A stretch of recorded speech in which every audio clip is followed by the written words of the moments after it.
Hello there, we're back together, and you're gonna love this. Now, I'm betting that you really liked paradigms. I remember when I first discovered that, I thought I was the only one that knew it. It's such a neat idea. Now we understand why we're not doing what we already know how to do. Now let me ask you something really important. Are you, or maybe a loved one, a family member, somebody that you're very close with, leaving your dreams on the table, insofar as your money is concerned, or maybe the travel you'd like to do, or relationships that you want to develop, or the health that you really, really, truly want to enjoy, or maybe even your love affair. You're missing it. The dream has escaped you. How would you like to know a formula that's as exact, it's exact as mathematics on how to get what you want?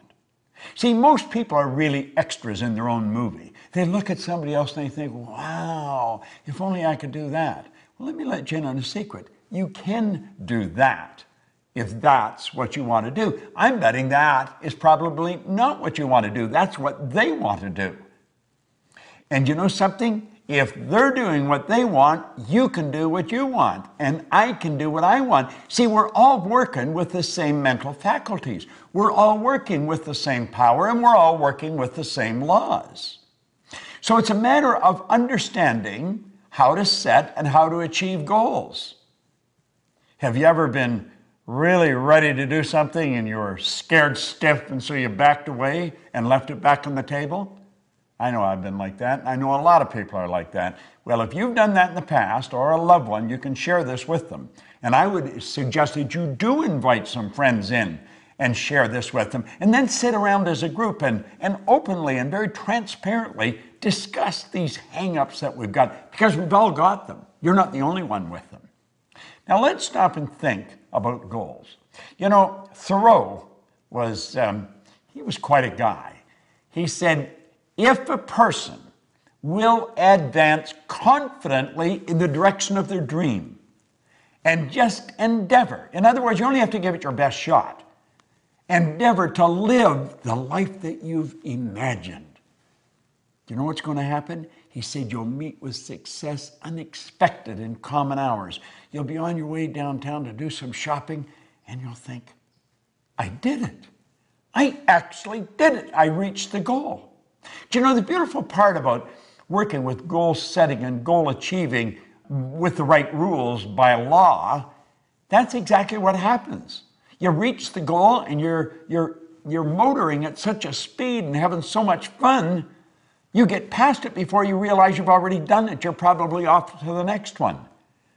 Do you know what it is? It's a habitual way to live a creative life that's fulfilling, that really leaves you inside like you've got something. Now, I refer to the system that we use in the Proctor Gallagher Institute. I refer to it as the ABC of goals. Now, you'd say, well, this looks pretty elementary. Well, I'm going to let you in on a secret. It is very elementary. It's just that most people never really learn it. Now, I'm going to talk about the A level of goals as doing things you already know how to do. I had a young guy come up to me one time in a seminar, and he asked me if I'd talk to him about his goal. And I said, sure, what's your goal? He said, I want to get a new car. I said, okay, what kind of a car do you want? He said, I want a new Pontiac. I said, I see. I said, what are you driving now? He said, a Pontiac. Well, you know, some little guard stuff to jump up in my mind. And I said, how old is your car? And he says, it's 4 years old. Well, I said, it's probably time you got another car anyway. You know, I said, how long have you had it? And he said, 4 years. So I said, now let me get this straight. You have known for 4 years how to get a new car. Yeah? Well, I said, then that wouldn't constitute a goal. Now, that doesn't mean you don't get a new car and you don't get a new Pontiac. You can get a Cadillac if you want. You can get a Maserati if that's what you really want. And you should get a car. but you've known for 4 years how to get a car. You see, the beautiful part about goals and understanding it is goals are not to get. Goals is not, you don't set goals for acquisition. You set goals to grow. You set goals to reach inside and stretch and go where you've never been. You set goals to take you to a place you've never gone before. And you grow as a human being, and you know something, you never go back. So A-type goals, forget it. Now let me let you in on a little secret. I'll caution you. Probably all the people you mix with deal with A-type goals. Now why do I say that? Because we're attracted to people that are on the same frequency as us, that are in harmony with us. We talk about the same things, we like about the same things. So when you go for that new goal that's beyond the A-type goal, they're not going to support you. It's not that they don't love you. It's not that they don't want you to win. They don't want you to leave. That's right. They don't want you to leave. And you're going to leave. You're going to raise your consciousness, and you're just automatically going to attract a whole new world into your life. So where do we go if we don't do A-type goals? Well, you go to a B-type goal. Now, many of the people that really think they're shooters, they're really making it happen, they're going after B-type goals, and this really doesn't cut it. It really doesn't cut it. You know how I said in paradigms you got all this knowledge, but you're not using it? Well, that's true in the B-type goals too. See, the person that's after the B-type goal, they pay attention to what's going on in their life. They know how much money they've got in the bank. They know how much is coming in. And they're pretty accurate when they survey their world. I'm talking about their material world and their social world of, him and her and it and them, the people that they could go to for support. And they've got to have a plan. The plan has to be right on the money. Now, they think if this happened, and if that happened, and if she did this, and he did that, and if that money come in like I want it to come in, if all these things happened, then I could do that. And so reluctantly, we say, that's the goal. You'd say, well, is that really the right goal? No. Why not? Well, because you see, you already see how it's going to happen. So in that respect, it's much like an A-type goal. You've got to stretch a little bit, but you know if everything falls in place. Now, I'm going to tell you something else. There's no inspiration in a B-type goal, and you're going to have to be inspired. But you don't get inspired going after a B-type goal, and your old buddies, the A-type people that you're always with, they're not going to support you because they don't want you to leave. So we got no support, and we've got no inspiration. Now, what's the next? The next is a C-type goal. See, the C-type goal, that's what I really want. When you sit and you daydream, you may have a couple of drinks in your mind, and you're off on a trip somewhere. If only we could do that. If only we could do. And you're fantasizing. But you see, there's a problem with fantasizing. You have been told you don't fantasize. That's not being realistic. It's totally illogical to think that you could do that. Well, that's pretty interesting, It really is pretty interesting. Because if you go back and you study in history and you take a look at the people that have really made their mark, they've been ordinary Johns and Marys who have done something that changed the entire world. Now, you'll often hear people say, well, one person can't change the world. I'm going to tell you something.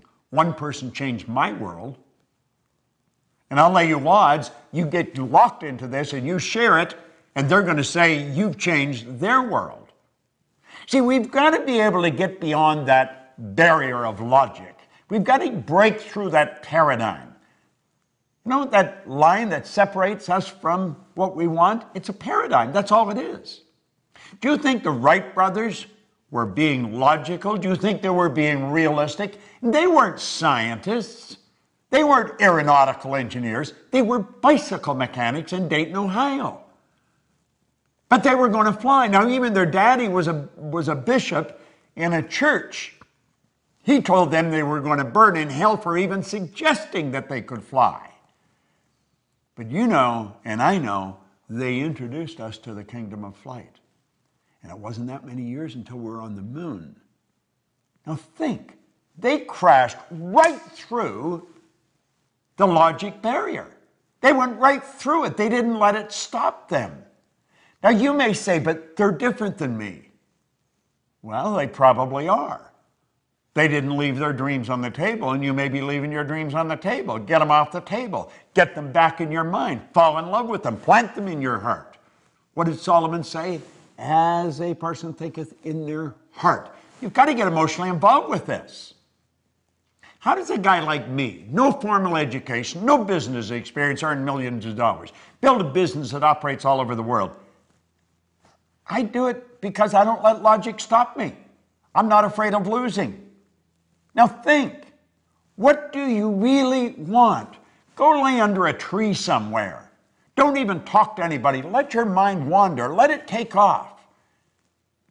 Go to the land of imagination. Think about it. Let your mind wander. Go right through the terror barrier that we call logic. I'm going to teach you something about the terror barrier later, but I want you to stop and think of what you want. I had the very good fortune of working with Sir Edmund Hillary. Now, you might not even know who he is, although he hasn't been gone very long. He is the guy that was the first person to stand on top of the world. He was the very first man to stand on the top of Mount Everest, along with Tenzing Norgay, his Sherpa guide. So you know the beautiful thing about them, this little side deal, neither one of them would say who got there first. Tenzing Norgay didn't say. Edmund Hillary didn't say. But they were the first, Hillary and his Sherpa guide. Now, Ed Hillary was a beekeeper from New Zealand. He was a beekeeper down in Auckland, New Zealand. Where did he get the idea that he could do something that has never been done before? People died. There's people encased in ice up there. They're never coming down. They've tried to do this. They had been trying to do this for centuries. Just like the Wright brothers, there's people trying to fly for centuries. But you know the strange thing about it? Ed Hillary went up there in 1951, he failed. He went back in 52, he failed. Now there's people around him saying, you've got to be out of your mind going back there. You're going to kill yourself. But in 1953, he stood on top of the world. Now, I had the pleasure of working with him on a couple of occasions, and the only difference in Ed Hillary and myself that I could see was in his size. He was a big man. You say, but I'm not like Hillary and I'm not like the Wright brothers. You're exactly like them. You're exactly like them.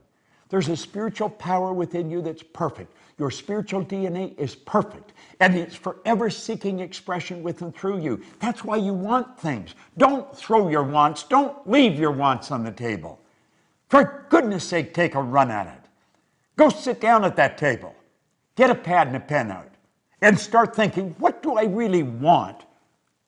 I want to be financially independent. That's something all thinking people want. I'm going to tell you something. When you have no money problems, you'll be amazed how much free time you have. You see, in this program, we talk about wants. We're not talking about what we think we can do, and we're not talking about what we've done in the past. We're talking about where we're going, what we're going to do. What do you want? I guarantee you, if you can describe it, if you can see it in your head, you can hold it in your hand. That's exactly the way it works. Napoleon Hill, my mentor, he said, anything the mind can conceive and believe, it can achieve. Now, you may not believe you can. I guarantee you, you stick with us and you keep studying what I'm sharing with you, and you'll change your beliefs. See, I found out that was one of the keys in my success. I changed my belief. See, our belief system is based upon our evaluation of something. And frequently, if we reevaluate a situation, our belief about that situation will change. There's a 3-step process for goals, goal setting and achieving. It's fantasy, theory, fact. You've got to build the fantasy. And it's okay to say that it's just a fantasy. That's where everything starts. That's where your clothes started. You probably have synthetic fibers on. We didn't always know how to do that. The building you're in, the air conditioning, the heating system, your cell phone, your computer. The fact that I can shoot this here and you can sit there and watch it. We weren't always able to do this. Somebody fantasized. And then they turned their fantasy into a theory. See, they went from using their imagination and they began to use their reasoning factor, and they started to add thoughts to it. And they started to bring it together. And they started to give it some serious thought. It's like Hillary said, I bet I can get to the top of that mountain. Everybody's saying they're crazy. But they didn't know what he could see. He could see what they couldn't see. The Wright brothers. One was saying to the other, I see it, brother, I see it, I see us up there. And when they got up, they were only up for 14 seconds. And somebody said, yeah, but their first flight was only 14 seconds. And they said, we not only got up there, but we stayed up there for 14 seconds. See the difference in perception, in attitude? Don't listen to anybody else. The only person you want to listen to is somebody that's accomplished more than yourself and know that they're no better than you. Listen to them. Do what they tell you. I know how to win. If you can build the fantasy and you can turn it into theory, I guarantee you it'll turn into a fact. You hold the idea in your mind and it must manifest in form. That is an absolute law. The wealthiest man in the world in 1908 really started this movement that we are talking about today. Andrew Carnegie told Napoleon Hill, he said, any idea that is held in the mind, that's emphasized, that you fall in love with, that's either feared or revered, will begin at once to clothe itself in the most convenient and appropriate form available. Now, I want to share something that a lady come up on an airplane and give to me. She said, your materials really helped me. I want to give you something that's helped me, and it'll probably help you. It's a wonderful quote, and no one gets credit for it. Said, blessed are the humans who look for unseen things that are intuitive, but not yet accepted into the reality of life. The intuitive is the feeling part of you, the part that can see something nobody else can see. You see it in your mind. It's never been accepted into the reality of life by you or any of your friends or relatives or loved ones. But you can see it. You wouldn't be able to see it if you couldn't get it. Blessed are the humans who look for unseen things that are intuitive but not yet accepted into the reality of life. Now listen to what he says. They will be rewarded with knowledge and wisdom and will become the forerunners of the newest sciences on the planet. Do you know something? There has been over 1,000 people go up Mount Everest since Ed Hillary did. I get on a plane now to fly to the other side of the world, and I go to bed. That's right. I go to bed. They've even got a bed, and they give me a duvet to cover myself. And they ask me if I'd like breakfast when I wake up. God bless the Wright brothers. God bless Ed Hillary. They're no different than you or me. Don't let the fact that you don't know how to do it set the goal. In fact, if you know how to do it, it's probably no good. It's got to scare and excite you at the same time. Now, I want you to go and sit down at that table. And you pick up those dreams that you've left sitting there for a while. And you say, no more. I'm alive, I'm awake, and I'm on the move, baby. There may be no one that understands, but I understand. And you write out your goal in the present tense. I am so happy and grateful. Now that, and describe it. And I'm going to come back, and I'm going to share something with you that most people never know. I'm going to teach you about the terror barrier. And when you get that, along with the paradigms in this one, I'm going to tell you, baby, you got results that stick. Don't let it slip through your fingers. Don't leave it on the table. Claim it. It's yours. This is Bob Proctor. Thank you.